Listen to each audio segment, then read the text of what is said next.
You know, a lot of people don't know this, but a Prius can go 0 to 60 in 9.6 seconds.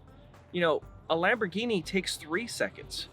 Vroom, vroom, folks. Vroom, vroom. We'll be back to another video here at the DFT Mastery channel. In this video, I'm going to be talking to you about how I get to drive this super nice Prius for free. Actually, I'm getting paid to drive this car. And you might be thinking, you couldn't pay me to drive a Prius. That's fine.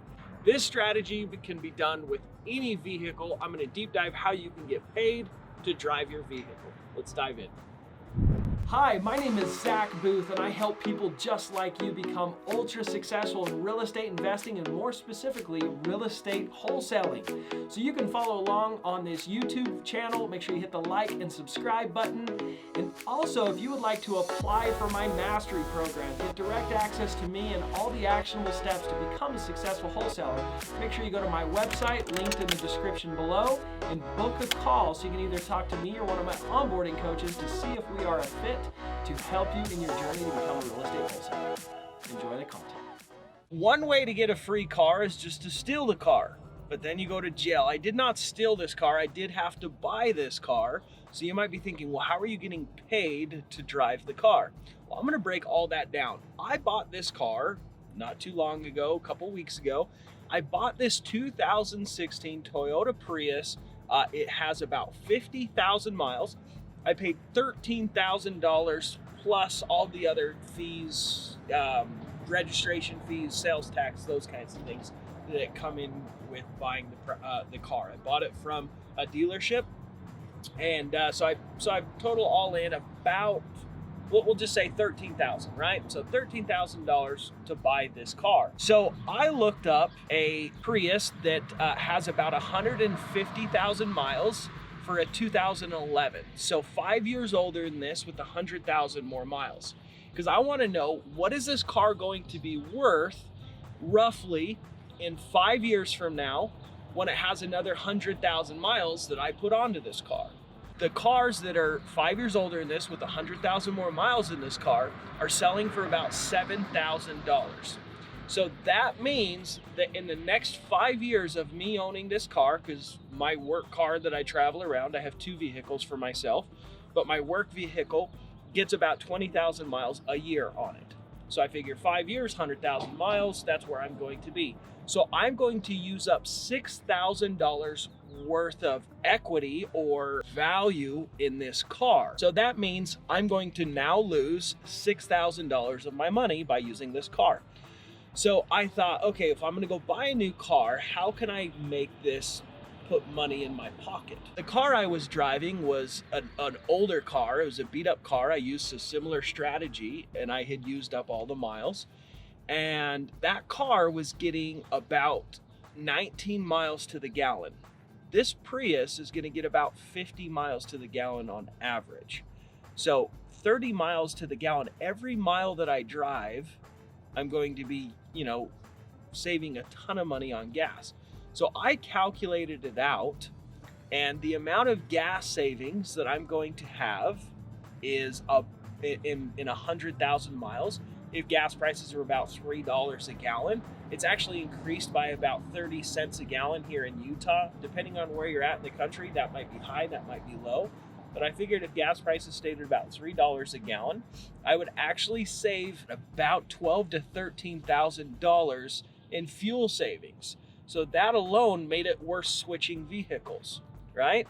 So I'm sunk cost into this $6,000, right? And then plus fuel savings, $13,000. Now I'm a positive about, $7,000. So right now I'm positive $7,000 over the next 5 years on buying this car with just that. And I'm going to show you some other strategies of how this car is going to keep money in my pocket, save me money, and every dollar saved is a dollar made. So I'm going to break down other tax strategies that you guys can take advantage of. These are only possible if you have your own business. So I'm going to talk about some of the benefits of owning your own business, why I love being an entrepreneur. So it doesn't matter if you have a window cleaning company, like how I started, or if you have a real estate wholesaling business, or if you're picking up free stuff off KSL, right? It's a way to be able to shelter your money and pay less in taxes, right? You ever heard of people, someone like, let's say Donald Trump, that's super wealthy and never pays taxes? There's strategies that allow you to do that legally, and I'm going to share some of those with you that you can take advantage of with your car. When you own your own business, you can have expenses to your business, right? So let's say you have a wholesaling business and you need to get a real estate purchase contract and you pay an attorney. That attorney fees would be an expense to your income, so you're not going to have to pay taxes, right? So most people have a job and they're taxed as an employee. Their taxes come out before they ever get paid, right? They're a W-2 employee. The person that employs them, the company, is responsible to take a portion of, to pay taxes out of the company's money, and then also pay the employee's taxes, and then the employee gets the money after taxes, because the government feels like you're not intelligent enough to pay your own taxes. It's basically what they're saying to you if you're a W-2 employee. So the difference with the way I'm taxed as an employer and as a business owner is I get to live my life and spend my money, then pay taxes. I spend first, pay taxes later. So for example, I get to write off my cell phone as an expense before taxes. If you're employed, you probably don't get to do that. I get to write off my health insurance, actually. I get to write off some of my clothing, a lot of my food, a lot of my travel. I just recently went down to Tulum, Mexico. As you can tell by my shirt, I love the beach. But I went down to Tulum, Mexico with my wife, and I met with a gentleman there, a real estate guy. I wanted to have breakfast with him. I flew to Tulum, Mexico to have breakfast with another real estate investor and understand some more. He's also a real estate coach, great guy. And while I was down there, I thought I would turn it into a vacation for my family. So I got an all-inclusive resort and everything else. But since I went down there for business and I had a business meeting, I could write off that entire trip as an expense to my business, right? How cool is that? So I get to live my life and write expenses, then pay taxes. One of the other benefits is writing off your vehicles as an expense. Most people, they pay their taxes, then they buy their car. I buy my car, then pay my taxes. So there's two ways that you can write off your car as an expense to your business. If you go buy a car, you can do what's called depreciation. You can depreciate your car over, I think it's 5 years. I don't ever use this strategy because I don't think it's the best strategy. But basically you divide out the purchase price of your car over 5 years and you write that off as an expense. My favorite strategy is writing off your miles. For every mile that you drive, you can write off 56 cents to expenses. There's an app that's really cool that you can keep track of all your miles for you, and you can allocate them as either personal or as business, right? But if you're just driving around, cruising around, you're gonna forget to write down what your mileages were and where you went and all those kinds of things. But there's an app called Mile IQ. They can click on the link in the description, like I said, to get access to that app. But that app will track all of your miles for you. Then at the end of the tax year, you can send those miles over to your accountant, and he or she can write off every single mile at 56 cents per mile as an expense. So the reason I prefer this strategy is, let's do the math, right? 100,000 miles times 56 cents is, it's 56,000. That's crazy. So if I drive this car for 100,000 miles over the next 5 years, right? I get to depreciate my vehicle. I get to expense my vehicle $56,000. I paid $13,000 for the car, and like I said, in 5 years, it's still going to be worth $6,000 to $7,000. So let's say I make $56,000 on whatever business that I have, and I show an expense of $56,000. I make no money according to the government legally, but I still made the money. It's not going to cost me $56,000 to drive this car. I'm not spending 56 cents a mile. I'm spending much, much less because this car is new enough and I'm going to have way low miles. I'm not going to have any maintenance costs except for maybe some tires and maybe some brakes along the way. And then my gas is extremely cheap. Just my gas expense is 6 cents a mile. I'm only spending 6 cents a mile on gas. I'm writing off 56 cents. And then my maintenance and that kind of stuff. The reason I like a car that's a couple years old, 3 to 5 years old, with anywhere between 50 and 75,000 miles is because the next 100,000 miles is very, very low maintenance. After that, you start to have to repair the vehicle. So I switch my vehicles out at that point, and I'm going to be putting tens of thousands of dollars back into my pocket, right? So let's say I write off $56,000 in expense over the next 5 years. I want to talk about how much money that's going to save me in taxes. So if you don't take advantage of strategies like this and you have successful businesses, right? So I have a couple very successful businesses. I have real estate properties. I make a lot of money doing the different things that I do. And so if you're having all this money, your highest tax brackets are 40%. So let's say you make $1 million in a year. That means the government is going to take from you $400,000. $400,000, you just give it to the government. And the frustrating thing of being in that highest tax bracket of paying all those taxes is the government feels that it's fair and an intelligent thing to do to allow you to have less opportunities and privileges to those that don't make money. So you're providing the jobs, you're providing the opportunities, and you don't get any of the benefits for the medical, for all of the different subsidies and other things that are provided. If you want to know what the tax brackets are, all you have to do is Google the year that you're in, right? This video is going to stay up forever. Just Google the year right now, 2021 tax bracket amounts. So earned income is going to be, you're going to be taxed differently depending on how much money you make. And it's like between this much and this much, you pay 20%. Between this much and this much, you pay this much, right? And then it's also different if you're filing for taxes as a single person versus a married person, right? And so you can figure out roughly what your tax bracket's going to be for your earned income that way. So let's say you're in the highest tax bracket of 40%. And, and that might change with time and everything else. And I don't even know if it's exactly 40, but it's close to it. Let's say I write off $56,000 worth of expenses in mileage for this car, right? Against my taxes. If I'm in the highest tax bracket, I'm going to have to pay 40%. So $56,000 times that by 0.4. So I'm going to save $22,000 in taxes that I would have had to pay by writing off mileage for this car. So what are we at? A $6,000 positive already on this car by fuel economy, right? We wrote off, fuel economy. There's still going to be some value in the car once I go to sell it. So we've decided I'm $6,000 positive at this point. Now that I'm saving money on taxes by writing off the mileage, I'm now $22,000. So I'm almost $30,000 positive on this car after buying it for $13,000. Let's say I have some problems on the car, got to replace a few things, $2,000-3,000 in repairs. I'm still extremely profitable.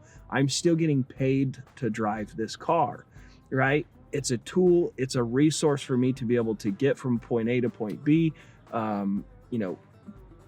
You can do this with any car. Obviously, it's going to work better and be more efficient if it's a fuel economic car. But I'm going to talk about some of the mistakes and downfalls that you're going to come in contact with if you're trying to take advantage of some of these tax laws. First off, you have to have your own business. You have to be generating your own money. It's fine if you have a W-2 job, but you need to have a side job as well, right? An actual legitimate business. Even if that business is showing a negative income, you can show that negative income towards your W-2 job. For example, let's say you have some rentals and you buy some rentals. You can take advantage of the depreciation on those houses and actually show a loss on paper with that business, and then still have a car for that business as well. And you're showing all those losses on paper, even though there's not really any losses. They're called phantom losses, and you can show those against your W-2. So it's very important that you have your own business. So Robert Kiyosaki in his books talks about this often. So Rich Dad, Poor Dad, In Cash Flow Quadrants, and Rich Dad's Guide to Investing, all three of those books talk about this quite a bit, how important it is to mind your own business, is what he says. And that's one of the benefits of having your own business of some kind, right? So if you work for someone or a small business, ask your employer if he's willing to pay you as a subcontractor and pay you as a W-9 employee. So many people are terrified to have those kinds of things because they're worried about health insurance and those kinds of things. But health insurance is very cheap. It's actually probably cheaper for you to go get health insurance on your own than it is to be a part of a company, because that company is having to pay a premium because there's all sorts of people, including smokers and other things, on the policies, right? So you can go to your employer and ask to be employed as self-employed, as a subcontractor. They'll give you a W-9 form to fill out, and then they'll give you a 1099 tax form, and you'll be responsible for filing your own taxes.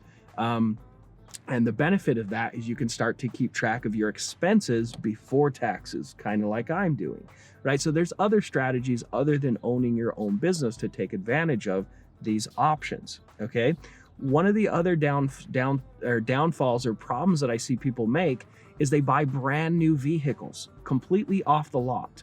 The problem with that is a vehicle from day one of you driving it off the lot loses a lot of value. I don't know the exact percentages, but I think it's anywhere between 10 and 40% of the value, depending on the car, right? So just because it's not considered new anymore, it loses a ton of value. The least amount of value that's lost in total ownership of that car is between 50 and 150,000 miles.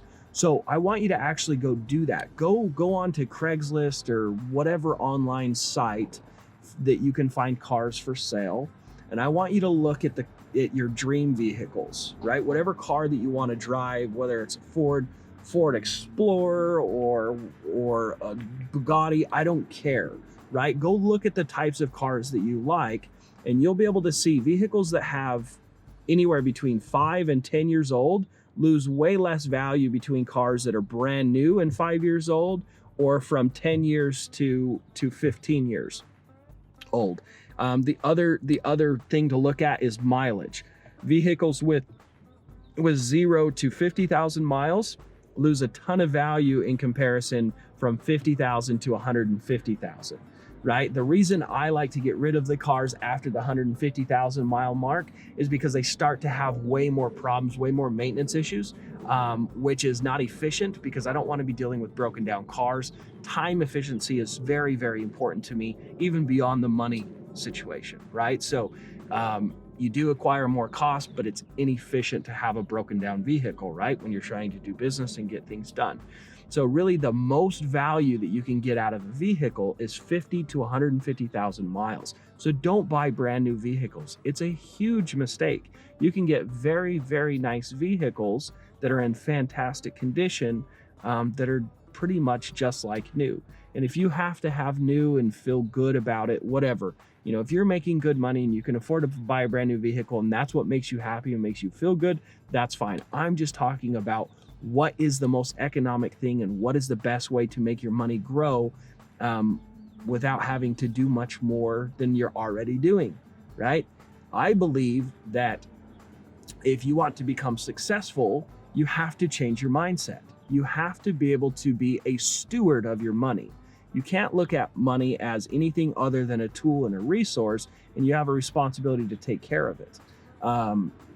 You know, I've heard many people say this before. I don't know where it originated from, but they say that it's so much harder to make your first million than it is to go from $1 million to 10 million. Because the thing that has to change for you to become a millionaire is you have to change yourself. There's always opportunities to take advantage of things. You know, this can be done, strategies like this can be done with houses. It can be done with cars. You know, there's lots of opportunities. You can learn a lot of these things from books, from having accountants, or from YouTube videos like this. But I hope this content was valuable. I hope that you start to look at your vehicle in a different way. I hope that you start to figure out how to start paying taxes after you spend your money, not before. I hope that you guys learned something. Let me know what your favorite part of this content was in the show notes. And then if you have any other content you'd like me to produce for you, I would be happy to. Leave it in the comments below. Don't forget to hit the like and subscribe button if you haven't done so already. Thanks for joining me, and we'll see you in the next video.